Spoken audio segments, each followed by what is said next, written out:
On a peaceful Sunday afternoon in Palm Beach, Florida, the sun hung lazily in the sky as 16-year-old Barron Trump found himself yearning for a bit of normalcy.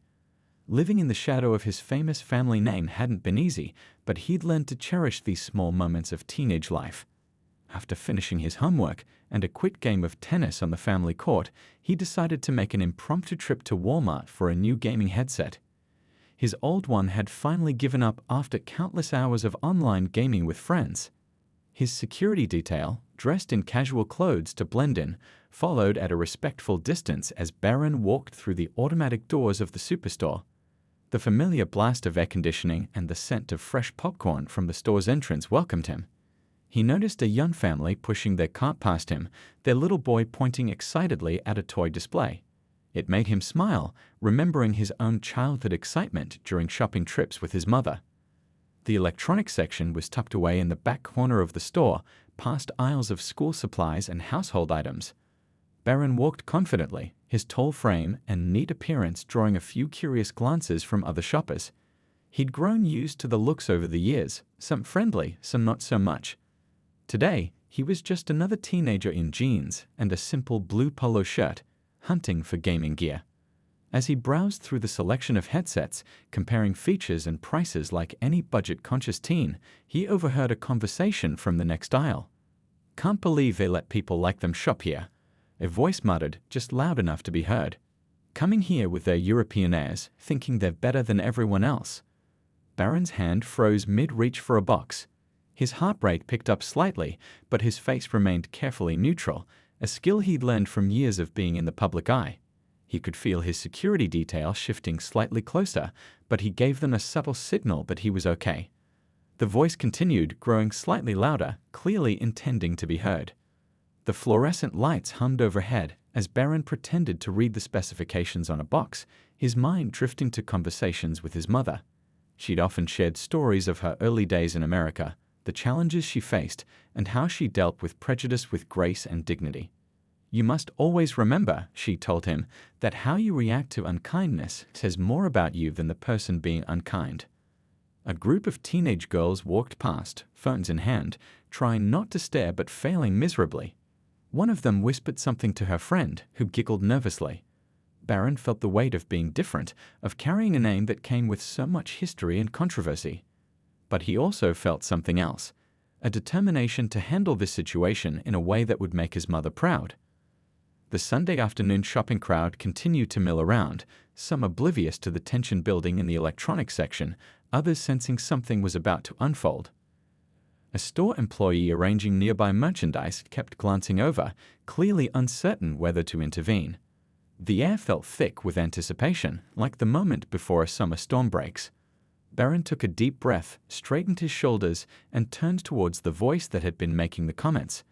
The real test of character wasn't in avoiding conflict, he realized, but in how you chose to face it. As he prepared to address the situation, he reminded himself of something his mother always said. In America, kindness and understanding can bridge any divide. The first part of this story sets the stage for what's to come, building tension while keeping the narrative grounded in relatable details and human emotions. The setting is familiar to most readers, a simple trip to Walmart, but the situation speaks to deeper themes of identity, prejudice, and the challenge of maintaining dignity in difficult situations. Through Barron's internal monologue and observations, we get a sense of both his normal teenage desires and the unique pressures he faces as a member of a high-profile family. The tension in the electronics section grew thicker as Barron stood near the gaming accessories, still holding the headset box he'd been examining. The voice that had been making comments grew bolder, and now he could see its owner, a middle-aged man wearing a worn baseball cap and a faded t-shirt, recording everything on his phone while pretending to shop. "Look who thinks they're too good for Walmart," the man said loudly enough for nearby shoppers to hear. "Bet that headset costs more than what most people here make in a week." His phone was pointed directly at Barron now, the red recording light blinking steadily. A small crowd had started to gather, trying to appear busy with their shopping while stealing glances at the scene unfolding before them. An elderly couple stopped their cart at the end of the aisle, the wife clutching her husband's arm with concern.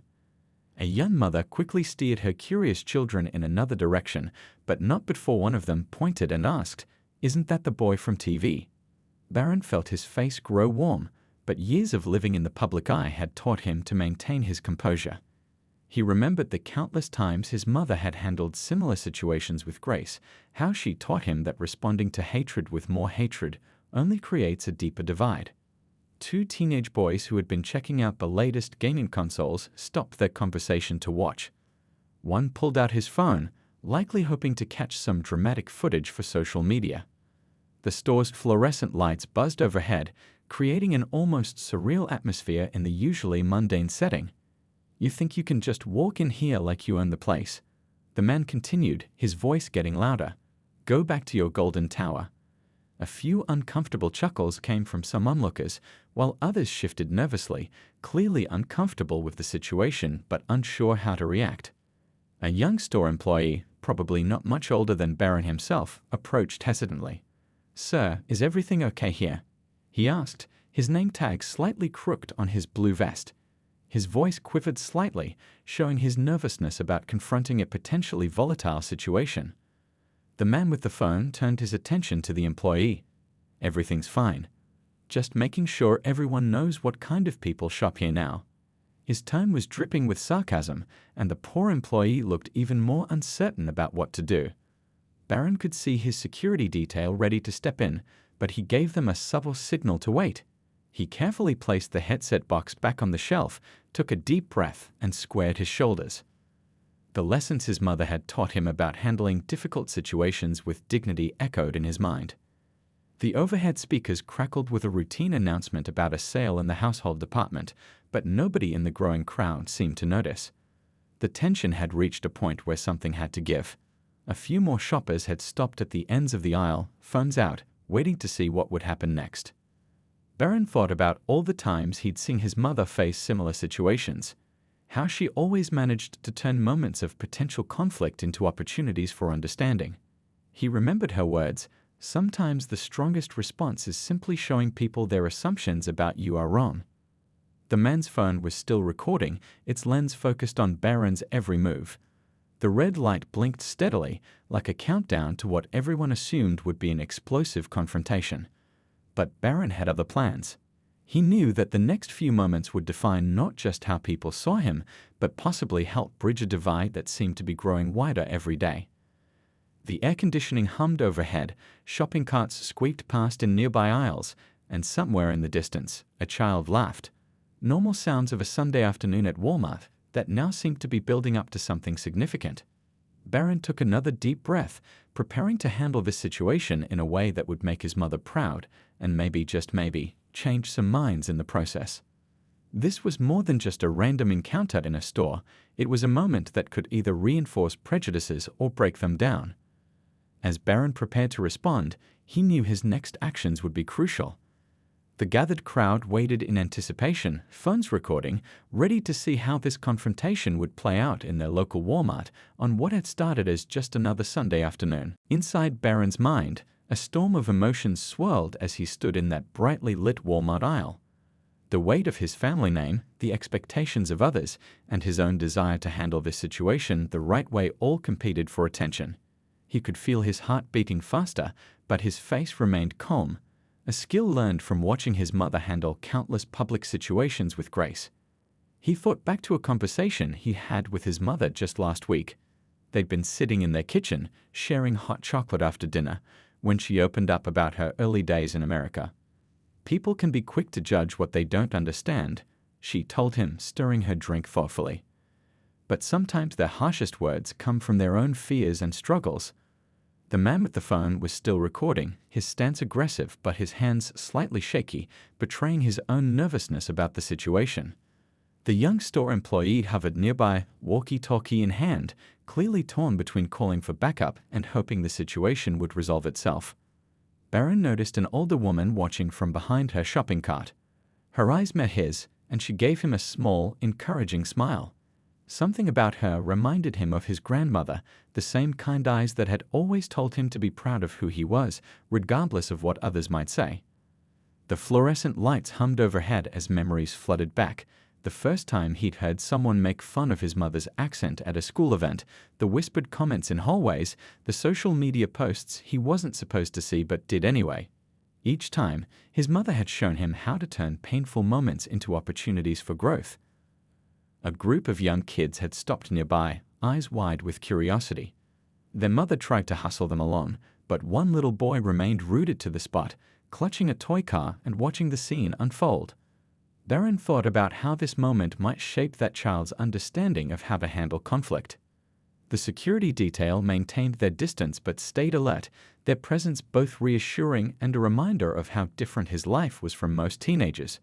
Yet here he was, in the most ordinary of places, facing the same kind of prejudice his mother had often talked about. His mind wandered to their family dinners, where they'd often discussed how to handle difficult situations. People will try to provoke you, his mother had explained, but responding with anger only gives them what they want. Instead, show them something they don't expect, show them kindness. The man's comments about their European background particularly stung. Barron thought about his mother's journey to America, her dreams, her hard work, and her love for this country. He thought about how she taught him to be proud of both his American and European heritage, to see it as a bridge between cultures rather than a divide. The crowd had grown larger, phones recording from every angle. Some people whispered among themselves, others watched in uncomfortable silence. The air felt heavy with anticipation, everyone waiting to see how this privileged teenager would react to such public harassment. Through the store's speakers, music played softly, some generic pop song about overcoming obstacles. The irony wasn't lost on Barron as he gathered his thoughts. His mother's voice echoed in his mind. Sometimes the best response to hatred is to show people the humanity they refuse to see. Looking around at all the faces, some hostile, some sympathetic, many just curious, Barron realized this was about more than just defending himself. It was about showing that the stereotypes and prejudices people held about his family, about immigrants, about privilege, didn't define who they really were. The weight of the moment pressed on him. He could feel dozens of eyes watching, phones recording, people waiting. Whatever he did next would likely end up on social media within minutes. But more importantly, it would be a reflection of everything his mother had taught him about dignity, respect, and the power of choosing kindness over conflict.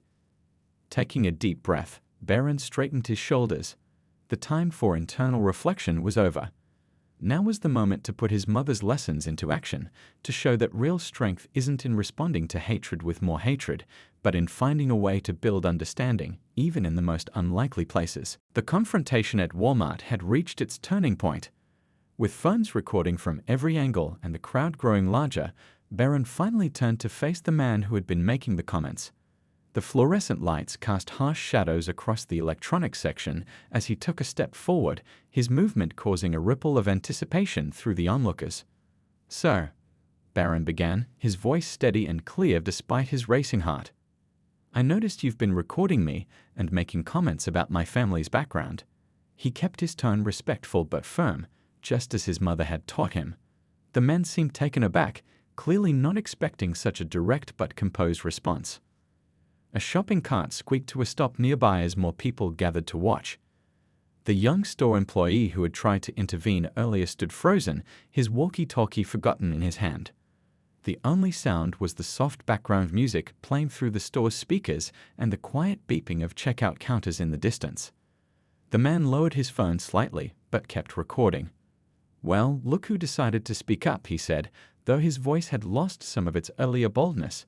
"Coming here, acting like you belong with regular folks." Barron took another careful step forward. "You know, my mom worked really hard when she came to this country," he said, his voice carrying clearly through the now quiet aisle. "She taught me that Walmart, or any store really, is a place where everyone belongs. Rich, poor, immigrant, or born here. We're all just people looking for what we need." A few murmurs of agreement rippled through the crowd. An elderly woman pushing her cart past stopped to listen, nodding slowly at Barron's words. The little boy with the toy car tugged at his mother's sleeve, whispering something that made her smile and pat his head. "You don't know anything about working hard," the man shot back, but his voice wavered slightly. "Your family's got everything handed to them." Barron smiled gently, remembering countless conversations with his mother about dealing with prejudice. That's where you're wrong, sir. My mom taught me that having privileges means we have an even bigger responsibility to understand and respect others. That's why I'm here, shopping just like everyone else, trying to find a good deal on a headset. The tension in the air began to shift. A few people who had been recording lowered their phones, seeming more interested in listening than capturing drama. The young store employee relaxed his grip on the walkie-talkie, a look of relief spreading across his face. I'd actually like to hear about your story, Barron continued, surprising everyone, including the man with the phone. What brought you here today? What made you feel so strongly about seeing me here? The man's hand holding the phone dropped completely to his side. He looked around at the crowd, then back at Barron, clearly unprepared for this turn in the conversation. He stammered, it's just not fair, you know. Some people have everything while others struggle. A middle-aged woman wearing a cashier's uniform who had been watching spoke up. You know, I've been working here for 15 years, and I've seen all kinds of people come through these doors, but I've never seen someone handle disrespect with such class. The atmosphere in the store had transformed. What had started as a hostile confrontation was turning into something different, a moment of unexpected connection in the most ordinary of places. Even the security detail, while still alert, had relaxed their stance. My mom always says that the best way to break down walls is to listen to each other, Barron said, looking around at the gathered crowd. Maybe that's something we could all try more often. The man with the phone shifted uncomfortably, then slowly put his phone in his pocket. The red recording light blinked off for the first time since the confrontation began. The silence that followed felt different now, not tense, but thoughtful. In the now quieted electronics section of Walmart, something unexpected began to unfold. The man who had been recording Barron looked down at his shoes, then back up, his face showing a mix of emotions.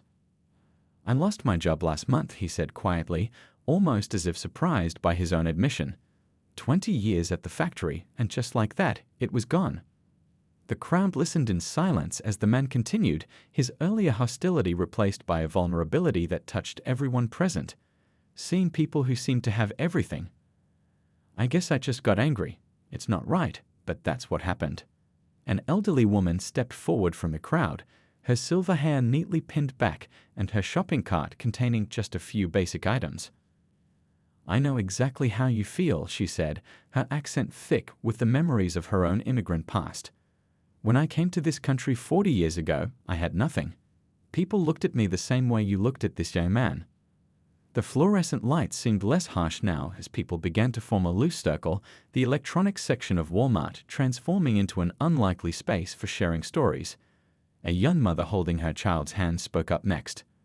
We're all struggling with something, she said softly. But taking it out on each other doesn't make anything better. Barron listened intently, noticing how the man's shoulders had relaxed, how his clenched fists had loosened. The security detail remained present but unobtrusive, understanding that something important was happening here. You know, Barron said, my mom tells me stories about when she first came to America. She had a successful career in Europe, but here, people often only saw her as an outsider. She had to prove herself all over again. The store employee who had tried to intervene earlier added his voice to the conversation. I work 2 jobs to put myself through community college, he shared. Sometimes it feels like I'm getting nowhere, but then I remember what my parents sacrificed to give me this chance. More people began to share their stories, brief glimpses into their lives that showed how everyone, regardless of their background, faced their own struggles. A retired teacher talked about living on a fixed income. A young father mentioned his fears about providing for his family. The man who had started the confrontation listened to each story, his face softening with each shared experience. I never thought, he began, then paused. I guess I never really stopped to think about other people's struggles. Barron picked up the gaming headset he had been looking at earlier. Would you help me choose one? He asked the man, surprising everyone again. I could use some advice from someone who probably knows more about getting the best value for money than I do. The simple request seemed to break down the last barriers. The man actually smiled slightly, reaching for a different headset on the shelf. This one's just as good but costs less, he said. I got it for my kid last Christmas when times were better. Other customers started chiming in with their own recommendations, the conversation naturally flowing into everyday topics. The elderly woman shared tips about finding the best deals, while the young mother talked about how she managed to stretch her budget. What had started as an ugly confrontation had transformed into a moment of genuine human connection. People who had been recording on their phones were now putting them away, more interested in being part of the conversation than documenting it. The background noise of Walmart continued, distant announcements, beeping registers, shopping cart wheels, but in this small section of the store, something special was happening. People from different walks of life were talking, sharing, and most importantly, listening to each other. The atmosphere in Walmart had completely transformed. What began as a tense confrontation had blossomed into something beautiful, a spontaneous community gathering in the electronics section. The elderly woman who had spoken about her immigrant experience now stood next to the man who had been recording, both examining different headsets with Barron. "You know," the elderly woman said, her eyes twinkling with wisdom, "I remember my first job in America was cleaning offices at night. During the day, I took English classes. People would laugh at my accent, but I kept going." She adjusted her shawl as she spoke, her weathered hands telling their own story of years of hard work. The crowd had grown even larger, but now it felt less like spectators and more like participants in an impromptu community gathering. The young store employee had been joined by his manager, who, instead of breaking up the group, was listening intently to the conversations.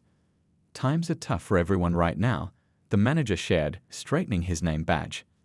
"Just last week, I had a customer break down crying because she couldn't afford both medicine and groceries. We all pitched in to help her out. That's what community is about." The man who had started the confrontation looked thoughtful. "I never meant to." He paused, searching for words. "Sometimes when you're hurting, you forget that everyone else might be hurting too." His phone remained in his pocket, forgotten now in favor of real human connection. A young couple who had been shopping for baby items stopped to listen. The pregnant woman spoke up, her voice soft but clear. "We're expecting our first child, and honestly, we're scared about the future. But seeing everyone come together like this, it gives me hope." Barron listened to each story, noting how his mother's words about the power of understanding were proving true right before his eyes. The security detail had relaxed completely, some even joining in the conversations while maintaining their watchful presence. The little boy with the toy car tugged at his mother's sleeve again. "Mom, can I show them my car?" he asked. When she nodded, he proudly held up his prized possession. "It's not new," he announced, "but my grandpa fixed it up for me, and now it's special." This simple statement from a child seemed to touch everyone deeply. The man who had been recording earlier knelt down to the boy's level. "You're right, buddy," he said softly. "Sometimes the most special things aren't the newest or the most expensive." An off-duty nurse, still in her scrubs, shared her perspective. "In the hospital, I see people from all walks of life. Pain doesn't care how much money you have or where you're from, and neither does kindness." The elderly woman reached into her purse and pulled out a small packet of cookies. "In my country, we share food when we make new friends," she said, opening the package and passing it around. This simple act of sharing seemed to cement the bond that had formed among the unlikely group. Barron watched as people who had been strangers just moments ago exchanged smiles, stories, and even phone numbers. The background music playing through the store's speakers seemed more cheerful now, less like music, and more like a soundtrack to this unexpected moment of community. "My mom always says that America's real strength is in its people," Barron said, looking around at the gathered faces. "When we take time to listen to each other, to understand each other's struggles and dreams, that's when we're at our best." The afternoon light filtering through the store's windows had started to fade, casting a warm glow over the scene. What had started as a simple shopping trip had become something much more meaningful. A reminder that beneath our differences, we all share common hopes, fears, and dreams. As the sun began to set outside the Walmart, casting long shadows through the store's windows, the gathering in the electronics section slowly began to disperse. The elderly woman hugged Barron gently, whispering, "You remind me of my grandson, such a good heart." Her eyes were moist with emotion as she pushed her cart towards the checkout. The man who had started it all approached Barron one last time, this time with a completely different demeanor. "I owe you an apology," he said, his voice thick with emotion. I came here angry at the world, and I took it out on you. But you showed me something better." He extended his hand, and Barron shook it firmly, both understanding that this simple gesture meant much more than just goodbye. The young store employee, who had watched everything unfold, was busy restocking shelves but couldn't stop smiling. "You know," he said, "I've worked here for 2 years, and this is the first time I've seen anything like this happen. Usually when people get angry, it just gets worse." Before leaving, Barron did buy a headset, the one the man had recommended. Best value for the money, he remembered the man's words, appreciating how this simple shopping decision now carried extra meaning. The cashier who rang up his purchase had heard about what happened and gave him a warm smile. Later that evening, as Barron sat in his family's kitchen, his mother listened intently as he recounted the day's events. She was preparing their favorite comfort food, a recipe from her homeland, as he described how the confrontation had transformed into a moment of connection. "You know, Mom," he said, watching her stir the pot, "everything you taught me about handling difficult situations, it all made sense today. It wasn't about winning an argument or proving someone wrong. It was about understanding." His mother paused her cooking and looked at him with pride. "In life," she said, her accent carrying the wisdom of her own experiences, "sometimes the hardest moments can become the most important ones. You didn't just handle a bad situation today, you helped create understanding." The aroma of home-cooked food filled the kitchen as they continued talking. Barron showed her the headset he bought, explaining how it came with a story now, not just a price tag. His phone had been buzzing with notifications. Apparently, some videos of the incident had made it to social media, but not the kind people expected. Instead of conflict, they showed people coming together, sharing stories, finding common ground. "A security guard told me something interesting before we left," Barron shared. He said in all his years of work, he's never had to do less. Usually, they have to break up fights, but today they watched people come together instead. As they sat down to eat dinner, Barron noticed his mother's eyes were glistening. "You know what makes me most proud?" she said softly. "Not that you handled it well, but that you helped others find their better selves too. That's real leadership." The evening news played quietly in the background, full of stories about division and conflict. But in their kitchen, mother and son knew they had witnessed something different, a reminder that even in the most unexpected places, humanity's capacity for understanding and connection can shine through. Before going to bed, Barron plugged in his new headset. As he tested it out, he couldn't help but smile, remembering the elderly woman's cookies, the little boy's toy car, and all the stories shared in that Walmart aisle. What had started as an ugly moment had become a beautiful memory, a lesson in the power of choosing understanding over anger, connection over conflict. As he drifted off to sleep, he remembered something his mother often said. "In America, every day brings a chance to build bridges instead of walls." Today, in a simple Walmart electronics section, he had seen exactly what she meant. The story of what happened that Sunday afternoon in Walmart would be told many times, shared on social media, and discussed in the community. But its real impact was in the small changes it created, in how the man with the phone looked at others differently now, in how the elderly woman found new friends in her community, and in how a young teenager learned that sometimes the best response to hatred is to open a door to understanding.